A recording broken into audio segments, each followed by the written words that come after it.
Good morning, Market Chameleons, and everyone joining us for the first time. Thanks for coming by and checking out the Market Chameleon pre-market show. Before we get started, let's take a look at the shared disclaimer. Be aware that neither Market Chameleon, Dimitri, or myself are a registered investment advisor or a broker-dealer. If you're searching for investment advice, please reach out to a licensed professional. This show and webinar are for informational purposes only concerning Market Chameleon tools and products. With that, one last look at the disclaimer. We will remove that, and let's welcome Dimitri Pargamonik to the stage. How you doing, D? Hey, well, how are you? Good.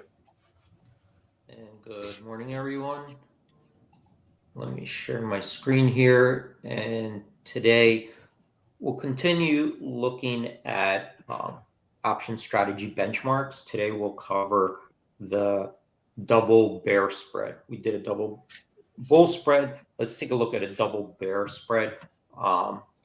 Get an idea, what that strategy looks like and how do we track the cost of that strategy compared to historical prices.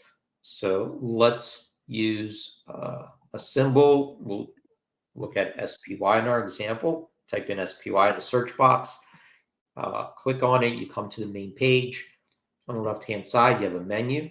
Click on Options and come down to Strategy Benchmark. Click on that. And I'm going to then close this menu to the left to expand our screen. And here, this is a page you could come to look at different option strategy benchmarks. You have these tabs up top. I'm going to use the scroller to go to the right. And we're going to look at this one, double bear spread. Click on that. And this is an option strategy that has a bearish outlook. And to the right here, we have this sample payout diagram to give you sort of a visual what it would look like as an example at expiration when all the options expire. So you could see here, there are 4 legs to this strategy. And it's a combination of buying and out of the money put spread. So over here, you could see this is the current stock price. So if you're buying strike B, which is below the current strike price in a put, and then selling strike A, which is a lower strike put, you're buying it out of the money put spread. That's a bearish outlook. And let's say you're bearish and you bought this put spread and you have a view that even if we don't go lower to, than strike A, your outlook is that you're going to sit somewhere around here or go down. And given that outlook, you don't mind selling a out of the money call spread because you will receive some credit for that. And that you could see here, strike C, you would be selling a call and then buying strike D, which is another call at a higher strike. So it's like a double bear spread. You bought a bearish put spread, sold a bearish call spread. And if the stock goes up, goes above D, well, the put spread you bought is worthless, so you lost that. And then the call spread that you sold, that'll be fully in the money, so there will be a loss limited up to strike D. Now, if the stock goes down below strike A, well, this put spread that you bought will be fully in the money. So you'll reach your max profit on that. And the call spread that you sold will be worthless. So you keep the credit on there. So that will be your max gain, strike A or below. Now, this area over here between strike B and C, it's a little bit gray here because what happens in between these two strikes is that if the stock closes anywhere in that gray area, all the options expire worthless, right? All your downside puts are going to be worthless if the stock is above B, and all your calls are worthless if the stock is below C. So if they all go out worthless, your profit and loss will depend on what you paid or received for this particular strategy. So if you end up, because you're buying a spread and you're selling a spread, so if it's the net is a debit, that's what you have at risk. If the net is a credit, then you would profit from that credit. Everything goes worthless, and whatever you received when you initiated that trade, you would end up keeping. Okay, so that's why that area is gray. So now, how do we track if we're interested in this particular strategy?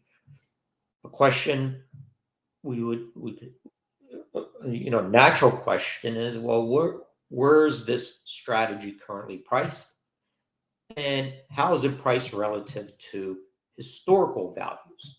Are we on the high end, on the low end of the historical? Are we right where it usually gets priced? And to do that, to benchmark it, we need to kind of standardize, normalize things. So the first thing we want to do is give it a constant maturity, because a spread that has, let's say, 30 days to go will be priced differently if it has 15 days to go because of time value, time decay. Even if you have the same implied volatilities, it will be priced different, right? Because you have time decay then impacts the strategy. So let's first look at a 30-day constant maturity. So to do that, we have to create this benchmark where we use the weighted averages of the options surrounding 30 days, similar to the VIX, to create a 30-day constant maturity option.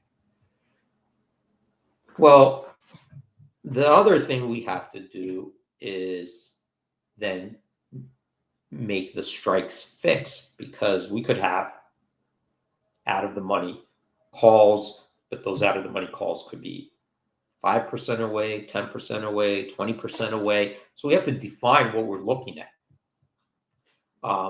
And we use percentages for that. So here we're using a call spread, which the first strike is 2% above that, the money. The strike above that is 5%.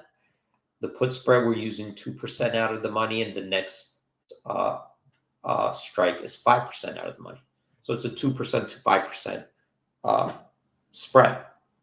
So once we do that, we could create a benchmark that tracks these conditions, these parameters, right? And by doing that, then we're comparing apples to apples. We're comparing, well, what is this this strategy? Where was it priced yesterday? Where was it priced the day before? Where was it priced? And that's what this benchmark aims to do. So here you could see currently the strategy itself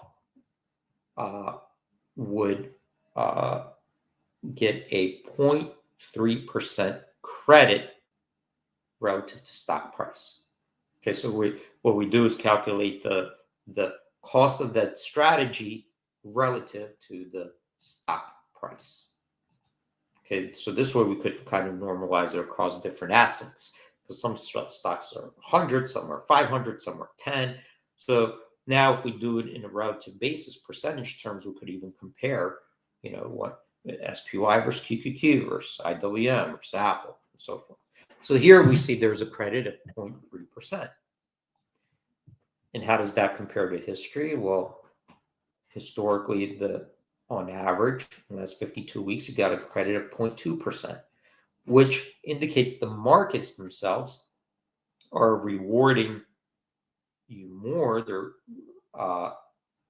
put on the other side of it, right? So you would get 0.3, you would get more credit for putting on a bearish double put spread than the average historical value, right? And that's taking into consideration skew, because you got all these, different, you have a vertical skew in there. So right now, the market, you would, if you taking the bearish side of it, you would receive more credit, which means that the markets themselves indicate a slightly more bullish outlook, right? That's how they're lined up. Slightly more bullish outlook than historically, on average, we've seen. So down here, this is the graph of the last 52 weeks. This dotted line here represents the average of all these values. And this line over here shows the daily values and how much they fluctuate around the average. So you could see here, what this shows is that you get these big dips. You've got 1, 2, maybe 3 big dips. And most of the time, this average is pulled up because it hangs around here up top, and then you get these big dips, and then they come back. Okay, so that's how this looks. That's the think of it like a VIX, right? The VIX, usually it's like low, low, low. You get these big spikes, and then it comes back, and then it comes back in when stocks reprice. So that's how this particular strategy looks like. And we're coming off. You could see here, you're getting point over here, 0.5%, 0.6% credit relative to history, 0.2%, and it's coming back. So what does this indicate? If we're thinking about the skew and so forth, when the stock dipped, it looks like these verticals were indicating a now more bullish outlook, right? That's what it is. So that's how this looks, that the stocks dip, but everything lined up where traders were pricing in a likelihood or paying you more to take the shorter side, and they're willing to take the longer side of that bet. So that's kind of a market insight into this strategy, right? It's taken into consideration the skewness, the skew of the upside and downside spreads. We could also look at it from different maturities. Let's say 60-day. So you could see here, you get a 0.5% credit versus 0.4%. And 90 days, so you get a 0.6% credit. And that's right at the average. And you get the 120-day, so 0.7% versus 0.8%.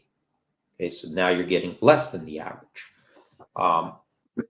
And this gives you the opportunity to look at it from different ways and different time frames when you're looking at the spread or trying to make those types of decisions. And another thing you could do is, because we have it now normalized to 30-day maturity with the distance of the strikes, away 2%, 5%, and 2%, 5% to the other side. We could now compare that. Well, how does QQQ look like? I'm getting a credit here of 0.3% more than the historical average. Does the QQQ look similar? So let's take a look at that. So type in QQQ. And now we see here QQQ, similar situation, 0.3% versus 0.2%.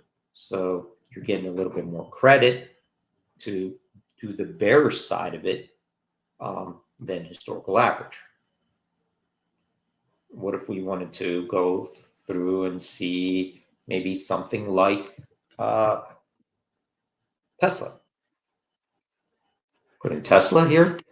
And Tesla here, you're right at the historical average. Neither way, you're right at the, if you're buying a put spread and selling the call spread, it's going to cost you zero, right? So at this point, you're not paying, or you're not receiving or paying. it's 0 right where the average is. So then at that point, if it stays in the gray area,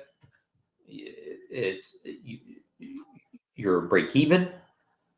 But if it goes down, you want it to go down, where it didn't cost you anything, this strategy, but you can make the difference between those strikes. And of course, if it goes up, you would lose the difference between those two strikes, which is 3% of the spot price, right? So this is a quick way to look at a particular option strategy here, the double bear spread, and compare what is the cost now versus history. Get insights how the markets themselves are lining up the skew in a more bullish or bearish manner relative to those historical averages. You could look for opportunities because you could still disagree with the market, or think that the market's overcompensating, or that just fits your portfolio, and you would do that to hedge some of your portfolio risk. Maybe you're very long, and this is one way to hedge some of that systemic risk. And you could compare it to cross assets for confirmation or potential strategies. So, well, I think I'm going to stop there because I covered pretty much, I think, that entire benchmark. Well, this has been a great series. Well,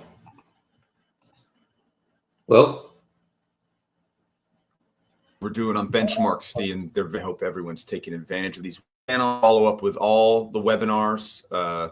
Remember to like and follow us on YouTube and all the social media. Thumbs up are always appreciated. Great job as always, Steve. Thanks, Will. Thanks, everyone, for joining. Stay safe out there, and hope to see you guys tomorrow. Trading Peace Chameleons. Everyone have a great day, and we'll see you tomorrow. Bye.